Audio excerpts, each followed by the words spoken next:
আজকের টপিক হচ্ছে atomic structure মানে পরমাণুর গঠন।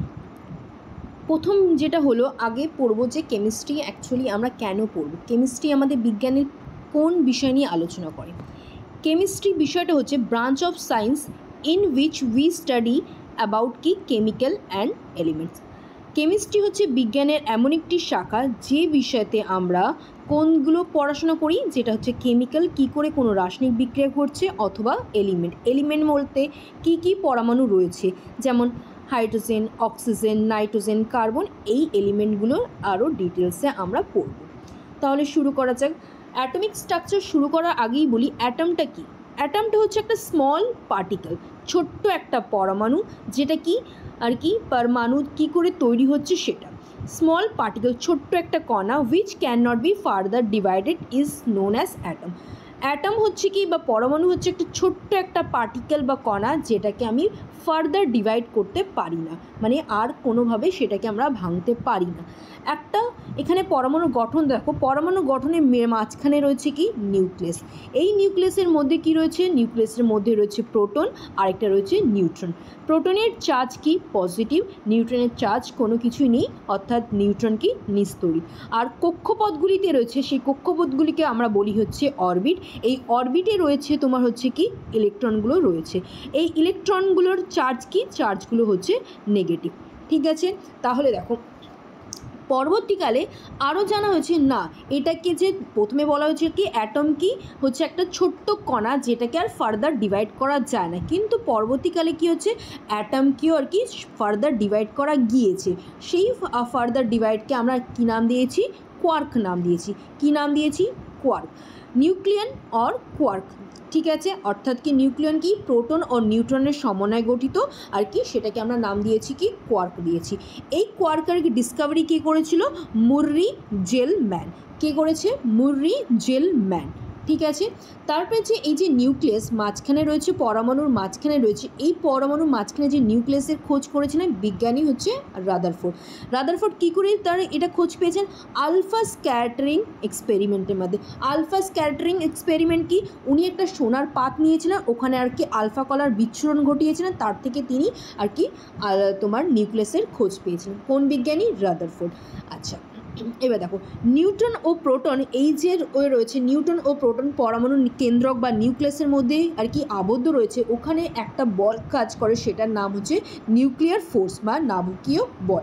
এই নাভিকীয় বলের জন্যই আর কি নিউট্রন আর প্রোটন কিনা একত্রে কেন্দ্রকের মধ্যে উপস্থিত হয়েছে। ঠিক আছে, আচ্ছা এই যে নিউক্লিয়াসের সাইজগুলো কেমন করে হয়ে থাকে, নিউক্লিয়াসের সাইজ কেমন হয়ে থাকে, 10⁻⁻15 মিটার। তার মানে কি 10⁻⁻15 মিটারটাকে আমরা বলতে পারি কি 1 ফার্মি আমরা বলতে পারি।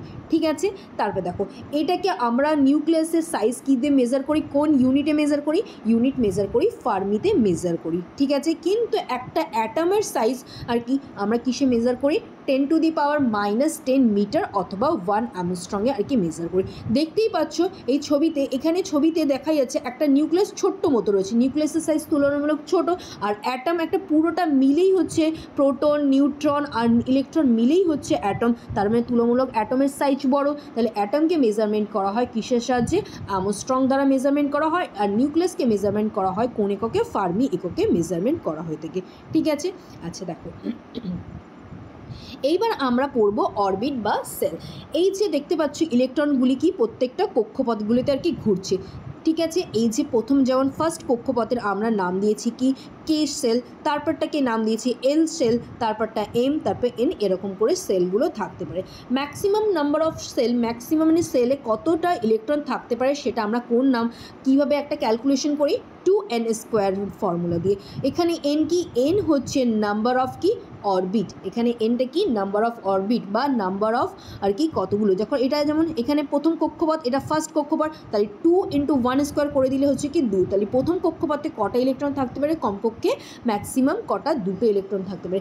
তারপর হচ্ছে সেকেন্ড নাম্বার কক্ষপথ কি তোমার হচ্ছে এল কক্ষটাকে আমি 2 লিখলাম, স্কোয়ার করে দিলাম 2 × 4 তার মানে 8। তাহলে কি এল কক্ষে সর্বাধিক তোমার কটা ইলেকট্রন থাকতে পারে, কে এল কক্ষে সর্বাধিক ইলেকট্রন থাকতে পারে তোমার হচ্ছে কি 8টা ইলেকট্রন থাকতে পারে। ঠিক আছে, তাহলে তোমরা এখানে একটা সিলে মিস্টেক আছে, এই জায়গাটা একটু ঠিক করে নিও। ঠিক আছে, নেক্সট চলে আসো।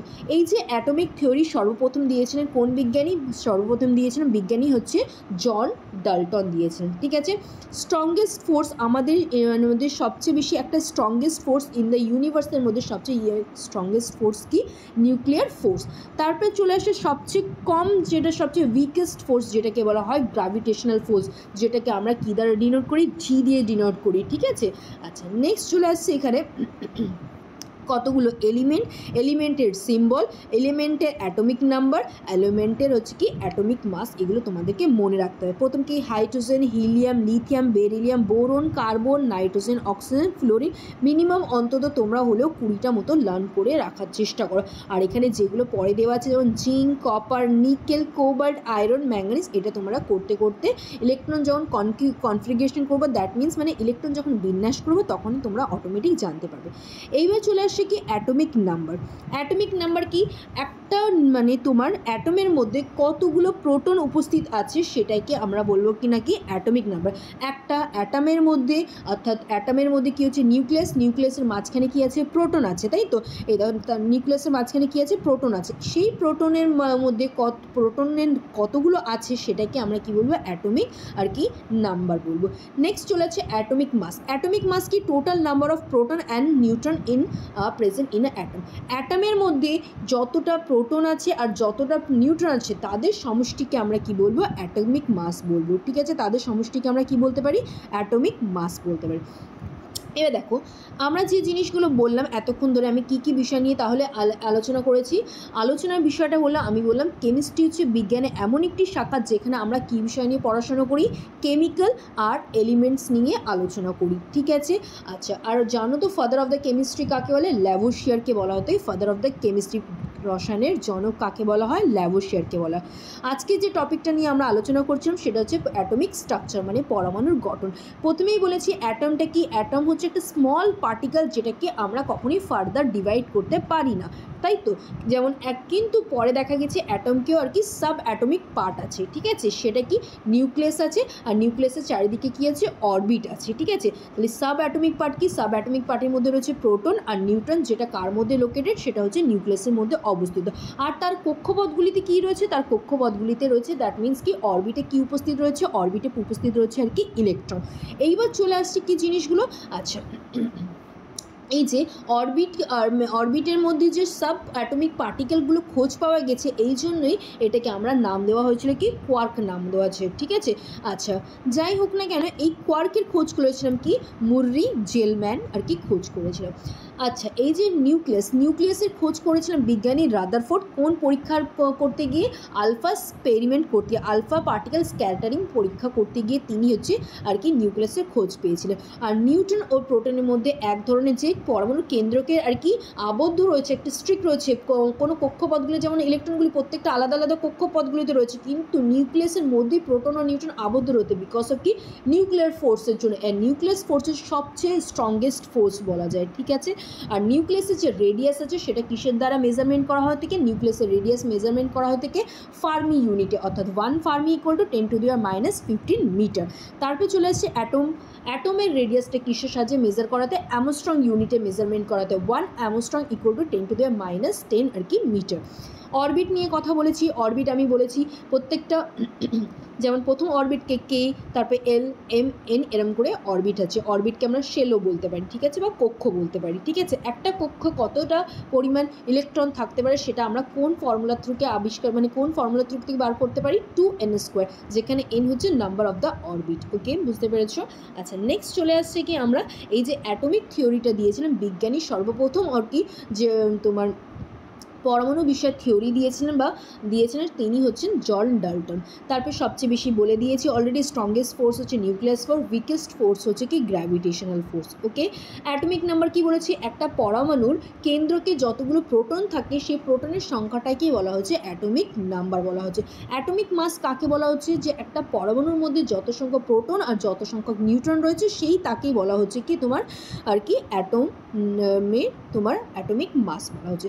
অ্যাটমিক সিম্বল যেটা হচ্ছে যে অ্যাটমিক সিম্বলগুলো আছে সেগুলো হচ্ছে কি, অ্যাটমিক সিম্বলকে প্রথম কে দিয়েছিলেন আর কি তোমার জন ডাল্টন দিয়েছেন, কিন্তু মডার্ন অ্যাটমিক সিম্বল যেগুলো দিয়েছেন যেটা হচ্ছে জে বার্জেলিয়াস। কে দিয়েছিল, জে বার্জেলিয়াস। দেখতেই পাচ্ছ যে একটা সিম্বলগুলো আছে অ্যাটমের মধ্যে, কপার, গোল্ড, তোমার আয়রন, লিড, মার্কারি, পটাশিয়াম, এগুলো সিম্বলগুলো দেখতে পাচ্ছ, সেগুলো কে দিয়েছিল, জে বার্জেলিয়াস দিয়েছিল। আচ্ছা ঠিক আছে। আচ্ছা, কিছু কিছু জিনিসগুলো আমরা কি কোথা থেকে কালেক্ট করছি, ফ্রম ল্যাটিন ল্যাঙ্গুয়েজ থেকে আমরা কালেক্ট করেছি।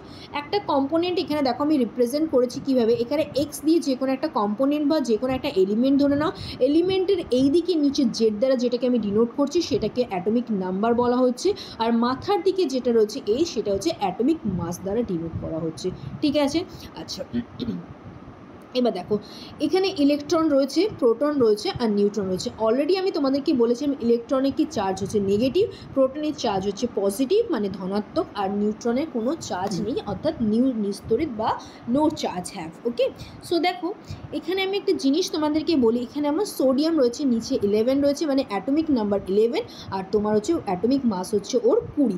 ঠিক আছে, অ্যাটমিক মাস 20 মানে কি, প্রোটন ও নিউট্রনের সমষ্টিকে বলা হচ্ছে কত, প্রোটন ও নিউট্রনের সমষ্টি হচ্ছে 20, আর এখানে হচ্ছে প্রোটনের সংখ্যা হচ্ছে 11।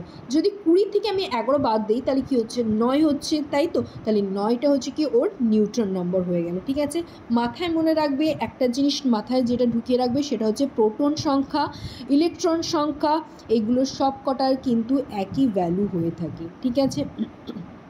আচ্ছা, পরের এখানে দেখো যখন এখানে Na প্লাস রয়েছে একটা চার্জ রয়েছে, যখনই প্লাস চার্জ রয়েছে মাথায় মনে রাখবে যেটা কি, সেটা কি একটা করে ইলেকট্রন ডোনেট করে দিচ্ছে, একটা ইলেকট্রন কি ডোনেট করে দিচ্ছে। পজিটিভ চার্জ মিন্স হচ্ছে একটা ইলেকট্রন ডোনেট করে পজিটিভ চার্জ হচ্ছে রিকোয়ার করেছে মানে ক্যাটায়নে কনভার্ট হয়েছে।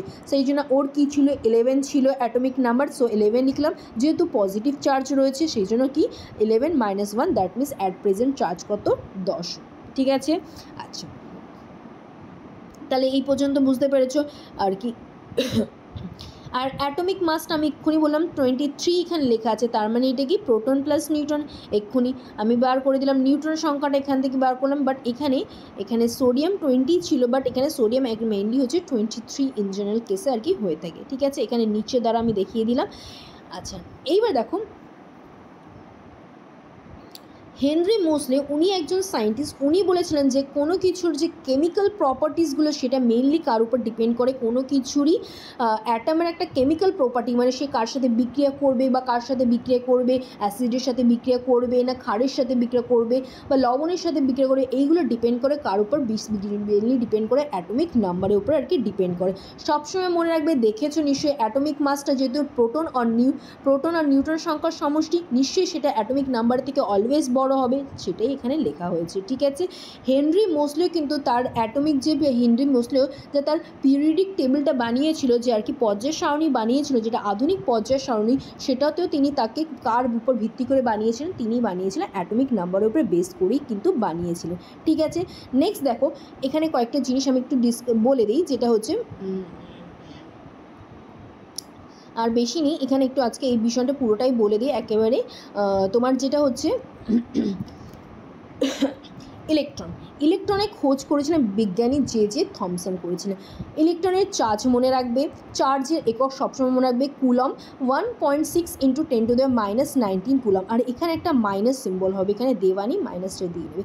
মাস কত, 9.1 × 10⁻31 কেজি। কিন্তু এর অ্যান্টি পার্টিকেল মানে কি, এটাকে আমরা বলে কোনো পজিট্রন বলবো, ওটাকে ইলেকট্রন বলে, এটা পজিট্রন মানে কি সেমই ভ্যালু, সেম মাস, সেম সব কি, বাট এখানে একটাই প্রবলেম হচ্ছে, সেটা হচ্ছে কি এর চার্জ হচ্ছে পজিটিভ। এটাকে ডিসকভার করছে অ্যান্ডারসন, ডিসকভার করেছিল। Both have same mass same charge but opposite sign. ওর কি ইলেকট্রনের চার্জ কি নেগেটিভ, বাট হচ্ছে অ্যান্টি পার্টিকেল জ্যাট মিন হচ্ছে পজিট্রনের চার্জ হচ্ছে কি positive, but mass have equal, আর তোমার চার্জও কিন্তু ইকুয়াল। ঠিক আছে, আরেকটা দেখো বন্ড ফর্মেশন, যখনই কোনো কিছু বন্ড করবো, যেটা আমরা পড়বো, যেটা হচ্ছে তোমার কি এক বন্ধন, দ্বিবন্ধন, ত্রিবন্ধন, এইগুলো বন্ধন গঠন করে কারা, কি যখন আউটার মোস্ট সেলে যতগুলো ইলেকট্রন থাকে, মানে তোমার আউটার মোস্ট সেলে যেটা হচ্ছে ইলেকট্রন যতগুলো থাকে, সেটাই তার টেন্ডেন্সি থাকতে ইলেকট্রন ত্যাগ করা অথবা ইলেকট্রন গ্রহণ করার। ঠিক আছে, এই যে ত্যাগ আর গ্রহণের যে ক্ষমতা যে ইলেকট্রনের থাকে, সেটাকে আমরা কি ভ্যালেন্সের আর কি ইলেকট্রন বলবো। যেটা ইলেকট্রন যত ইলেকট্রন ত্যাগ করে দিল বা যত ইলেকট্রন গ্রহণ করো, সেটাকে আমরা কি বলবো, ভ্যালেন্সি ইলেকট্রন করো, আর সেটা সবচেয়ে আউটার মোস্ট সেলেই কিন্তু থাকে। ঠিক আছে, আচ্ছা, chemical behaviour of and chemical depend, মানে মেনলি কি কেমিক্যাল বিহেভিয়ার বলো বা কেমিক্যাল প্রপার্টি বলো, যাই কিছু কিনা সে মেনলি ডিপেন্ড করছে কি আউটার মোস্টের নাম্বার আর কি ইলেকট্রন উপর, মানে দ্যাট মিনস কি ভ্যালেন্স ইলেকট্রনের উপর কি আর কি ডিপেন্ড করছে। আচ্ছা, এই ইলেকট্রনের আমি মনে রাখবে আরেকটা জিনিস বললাম, ইলেকট্রনে কিন্তু ডুয়াল নেচার থাকে। ডুয়াল নেচার মানে কি পার্টিকেলের কিছুটা বিহেভ করবে, অ্যাজ আ ওয়েভ হিসাবেও আর কি বিহেভ করবে, কিন্তু ডুয়াল নেচার আর কি condition for dual nature behave করার জন্য একটা মনে রাখতে, মাস কিন্তু সবসময় কী হতে হবে, কম হতে হবে, আর ভেলোসিটি জিরো হলে হবে না, ভেলোসিটি কখনোই যেন জিরো কখনোই যেন না হয়। ঠিক আছে, নেক্সট চলে আসছে total energy of an electron revolving in the orbit. দেখো, যে ইলেকট্রনগুলো অলওয়েজ কি রিভলভিং করছে, বাট এর চার্জ কি অলওয়েজ কিন্তু সবসময় মনে রাখবে নেগেটিভই হবে। ঠিক আছে, আচ্ছা, আজকেই আমি তোমাকে এই পর্যন্তই বলি, তোমাদেরকে আজকে বেশি প্রেশার পড়া হয়ে যাবে। মনে রাখবে ইলেকট্রনের ডুয়াল নেচার পর্যন্তই আমি বলেছি। ডুয়াল নেচার বলতে কি পার্টিকেল নেচার আছে, একটা ওয়েভ নেচার আছে। ডুয়াল নেচার কখন এক্সিস্ট করবে, যখন কিনা তার মাস কম হবে আর ভেলোসিটি কখনোই আর কি জিরো হবে না। তাহলে নেক্সট দিন থেকে আমি শুরু করব যে কি করে আর তোমার প্রোটন আর নিউট্রন আর বাকিগুলো যেগুলো আইসোটোপের কনসেপ্ট, আইসোবার, আইসোটোন, এইগুলো কনসেপ্টগুলো নেক্সট দিন আমি তোমাকে পুরো ডিটেলসে বলে দেবো। ওকে, তাহলে